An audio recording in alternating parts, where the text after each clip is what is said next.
Добрый вечер, программа «На справде» в эфире телеканала «Симон». Меня зовут Владимир Мазур, и сегодня поговорим о законе о выборах, принятом недавно Верховной Радой Украины. Закон вызвал неоднозначное толкование в разных политических кругах. Сегодня будем знакомиться с позицией оппозиционной партии. У нас сегодня в гостях председатель Харьковской городской партийной организации «Фронта ЗМИН» Кирилл Храбко. Добрый вечер. Здравствуйте. Сам факт принятия закона, в принципе, это понятно, что закон должны были принять, но было довольно неожиданно, что голосовали вместе, получается, и партия регионов, большинство парламентское, да, и оппозиция в лице Нунц, Бюты и так далее. В том числе представители и вашей партии голосовали. Зрителю, неискушенному в политике, да, в общем-то, наверное, даже и где-то и специалистам, не вполне понятно, вот глядя на тот закон, который приняли, и вспоминая ту первую редакцию, которую вносил еще Ефремов, если я не ошибаюсь, да, вот в чем, собственно, разница между законами и почему еще месяц назад было категорическое непринятие редакции Ефремова, и в итоге голосование совместное, собственно говоря, по вот этой редакции, которую мы имеем сейчас. Я хочу, чтобы люди понимали, и мы с вами понимали, о чем идет речь. 17 ноября был проголосован и принят закон о выборах народных депутатов. Теперь, что случилось до этого? До этого был закон, который рассматривала Венецианская комиссия. Это консультативный орган при Совете Европы, которые дают оценку законам и так далее с точки зрения демократии. Венецианская комиссия рассмотрела, дала свои рекомендации. После этого в парламент был подан закон абсолютно другой, под редакцией Ефремова, главы фракции партии регионов. Он абсолютно, это другой был закон, не тот, который был в Венецианской комиссии. Поэтому, конечно же, мы были категорически против. Закон, поданный Ефремовым, это был клон закона о местных выборах. И он сохранял все возможности для фальсификаций и для того, чтобы власть исключительно назначила депутатов в Верховную Раду. Администрации президента достаточно было назначить, и они все были бы в парламенте. И что об этом думают люди, и как они проголосуют, это никого не интересовало. Поэтому мы приняли решение о том, что нужно создать рабочую группу, сделать закон, который отвечал бы демократическим нашим реалиям и, в принципе, дал бы возможность людям проголосовать, избрать народных депутатов для того, чтобы они в дальнейшем могли работать. Что для этого было сделано? Была создана рабочая группа, которую возглавил Руслан Князевич. Это член нашей партии «Фронт ЗМИН». Он бывший член ЦИК, Центральной избирательной комиссии. И он в парламенте, наверное, лучше всех владеет как раз избирательным законодательством. Он специалист большой буквы.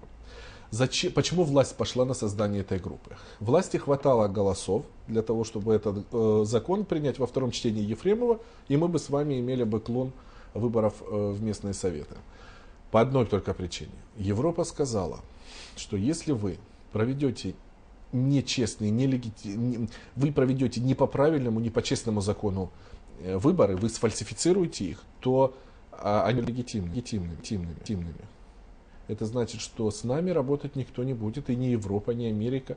Никто не признает наш парламент и, в принципе, выборы наши. Ну, и, соответственно, все последующие законы, которые будут приниматься там на протяжении его работы, они тоже не будут иметь для Европы никакой силы. Безусловно. Поэтому власть вынуждена была пойти на это. В рамках рабочей группы мы выдвинули 20 требований. Мы, это я говорю об оппозиции, объединенной оппозиции, представители, которые были в этой рабочей группе. Принято было 17 поддержано. Власть имела принципиальную позицию по рядам вопросов. Мы были сосредоточены, наши депутаты, члены комиссии, наша партия была сосредоточена на том, чтобы не дать возможность фальсифицировать и не дать возможность принять нормы, которые в дальнейшем обратятся как раз в пользу власти и исказят реальные результаты выборов. И насколько это все удалось? Насколько закон, вот, по мнению ваших партийных экспертов, в том числе, защищает от возможных фальсификаций? Ведь, знаете, у нас плохая мысль идет на опережение. Есть закон, но есть еще и новые технологии, что называется. Все возможные лазейки в этим законом перекрыты. Гарантии, что не будет фальсификаций, конечно, нет. Ну, попыток, по крайней мере. Да. Конечно, да. Но то, что мы могли в юридическом правовом поле, мы перекрыли. Приведу вам пример. На местных выборах и в законе, о котором я говорил, подавал, который Ефремов, партия регионов, была норма о том, что комиссия избирательная может вынести 2 предупреждения мажоритарщику Мажоритарщик — это депутат, кандидат в депутаты, который идет по одномандатному округу. Вывести ему 2 предупреждения, и потом решение комиссии его снять с выборов. По этой схеме сработала власть, и больше 1000 депутатов-мажоритарщиков на местных советах в 2010 году были сняты. Принцип, по какому снимали. Только мажоритарщик опережал, и в принципе было понимание, что он победит провластного мажоритарщика, который шел от партии регионов, от партии власти, делали 2 предупреждения, его снимали. Это инструмент, который проконтролировать абсолютно невозможно, и он работает только в пользу власти. И, насколько я понимаю, там и обжаловать по процедуре, по крайней мере, 2010 года практически никакой возможности, во всяком случае, успеть обжаловать до конца выбора практически не было. Да. В том законе, как я говорил, исключительно это были правила назначения депутата Верховного Совета от администрации президента. Все, ничего нельзя было сделать, и делали бы, что хотели. Поэтому нормы, забитые нами в этом законе сейчас, юридические нормы, они не дают возможности фальсифицировать. Но опять же, я говорю, это очень важно.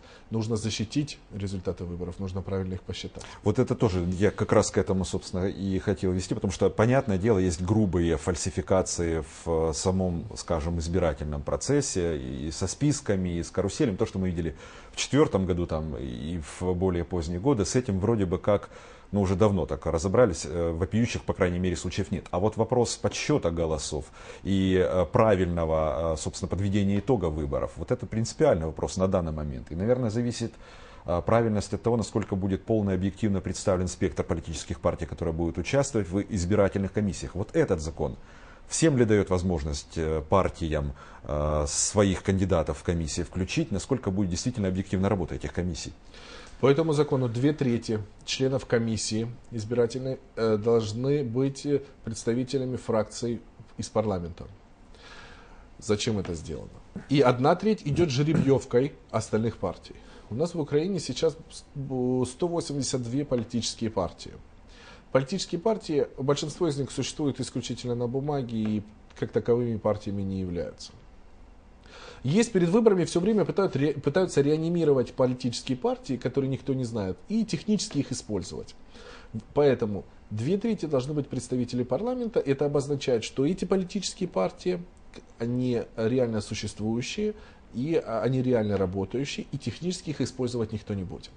Остальные идут по жеребьевке, которые не представлены в парламенте. Это адекватно, это нормальная мера, потому что, как я вам говорил, 182 политические партии, если не забить 2/3 для парламента, 182 будут участвовать в жеребьевке, и я думаю, что, наверное, партии 150 будут, если все 82 будут, партии 150 будут исключительно выполнять технический характер, и представители там будут провластной партии. В отношении тех партий парламентских, да, фракций, которые будут представлены автоматически, что называется, в комиссиях, там будет равное представительство или пропорциональное? То есть, грубо говоря, если у той же партии регионов есть большинство в парламенте, будет ли у них большинство автоматически в комиссиях? Должно быть пропорциональное представление. И эта норма важна, то, о чем я вам говорил, что должно быть пропорционально представлено, и в принципе должно быть... Члены комиссии — это те люди, как раз, которые на местах защищают результаты выборов и которые в состоянии влиять на эти выборы. Есть еще наблюдатели. Наблюдатели, к сожалению, влиять на принятие решений комиссии не могут. В новом законе есть норма о том, что кандидаты по мажоритарным округам могут выдвигаться как партиями, так и путем самовыдвижения. При этом они могут как идти по мажоритарке, так идти по партийным спискам. Вот это вызывает определенные сомнения в том плане, что закрывает, скажем так, дорогу новым лицам, да, в парламент, потому что естественно, что люди будут, большинство, наверное, идти и по тому списку, и по округу, и так далее. Зачем это было сделано? Это требование власти. Требование власти, одно из ключевых требований власти. И мы выступали против этой нормы, но вынуждены были пойти, потому что, как я говорил, мы сосредоточены были на невозможности дать власти возможность сфальсифицировать выборы. Более того, там существует норма о самовыдвиженцах не от партий, а люди, которые просто сами выдвигаются, как мажоритарщики по одномандатным округам. Зачем сделана эта норма? Эта власть сделала и отстояла для себя по одной простой причине. На Западной и Центральной Украине априори есть очень большой антирейтинг партии регионов. Если мажоритарщик идет от власти и говорит, что я иду от партии регионов, то он уже имеет свой антирейтинг, и ему уже сложнее будет бороться. Поэтому партия регионов будет пускать, скорее всего, сильных мажоритарщиков как раз как самовыдвиженцы, для того, чтобы они не несли за собой антирейтинг партии. И подальше уже они все вместе встретятся в парламенте и будут работать в парламенте вместе. Первый минус. Второй минус. Самовыдвиженцы. Хорошо, когда люди знают своего депутата. Хорошо, когда они могут потом прийти к нему, пожаловаться, и они знают, что он будет решать их вопросы, потому что они его выбрали. Но проблема, они ничего не могут сделать. Сейчас власть пытается, и пока это удается, делать все таким образом. Выбрали, терпите. Нету инструментов для отзыва депутатов, нету инструментов для отзыва, то есть работающих нету. Поэтому, что будет? Депутат-самовыдвиженец, его выбрали, он зашел в парламент сам себе, никому не нужный. Депутат ни от какой политической силы. Конечно же, он примкнет, скорее всего, к провластной силе. Поэтому это норма, против которой мы выступали, но в диалоге власть ее отстояла, в диалоге в комиссии. Ну, теперь это, собственно говоря, вопрос выбора, наверное, избирателей, наверное, внимательное изучение биографии кандидатов-самовыдвиженцев поможет вот такую вот проблему снять, такой вопрос решить. Остается два вопроса и примерно 2 минуты, к сожалению, на их решение. Вопрос, который вызывает тоже шквал критики, в том числе и в оппозиционном лагере, это 5% барьер. Да, 5% барьер. Почему? Это правильно. 5% это правильно, я объясню почему. Обратите внимание, и люди должны это видеть, это важно. Критикуют эту норму только те политические партии, которые имеют 1%, 1,05% и так далее своего рейтинга. Они хотят, чтобы как раз проходной балл равнялся их рейтингу. Проходной барьер. Почему это неправильно? 1% по новой системе это 3 депутата Верховной Рады. Примерно 3 депутата. 3 депутата зашли в парламент от какой-то политической партии. Они не в состоянии вообще не влиять ни на какие процессы. Они настроены будут решать только свои проблемы, свои вопросы и пытаться принимать участие где-то в каких-то решениях вопросов, защищая свои интересы. Мы считаем, этого допускать ни в коем случае нельзя. 5%. 5% это уже какая-то сила, это минимальный барьер. Мы считаем, что оппозиция должна идти 2-3 колоннами и действительно иметь большую силу, потому что наша задача на следующих выборах это большинство в парламенте. Только так мы можем оппонировать президенту Януковичу и оппонировать власти в том, что она сейчас делает. И вопрос последний, это сроки избирательной кампании, 90 дней. Ну, разные есть, естественно, сторонники и более короткого периода, и более длительного, 120 дней, по крайней мере, да, вот еще традиционная такая цифра, 90 дней, достаточно ли? И насколько интенсивная, по-вашему, будет кампания следующего года? Скажу вам по секрету, уже идет предвыборная кампания. Поэтому 90 дней весьма условный срок, и она будет очень стремительная. Это немного, для парламентских выборов это немного. Я думаю, что все политические силы начнут разворачиваться, и уже весной начнется кампания в полную силу, насколько это возможно. Поэтому... Неофициально оно начнется. Неофициально, конечно. Да. Ну, да, официально стартует 90 дней, это мало. Это будут стремительные выборы, но бывало и меньше. Нам не привыкать, я имею в виду избирателям, не привыкать к выборам быстрым. Главное, чтобы выборы были честными, прозрачными и выбор был правильный. Спасибо, что были сегодня гостем нашей студии. Спасибо, что смотрели нас сегодня. На этом все. До свидания, до следующих встреч.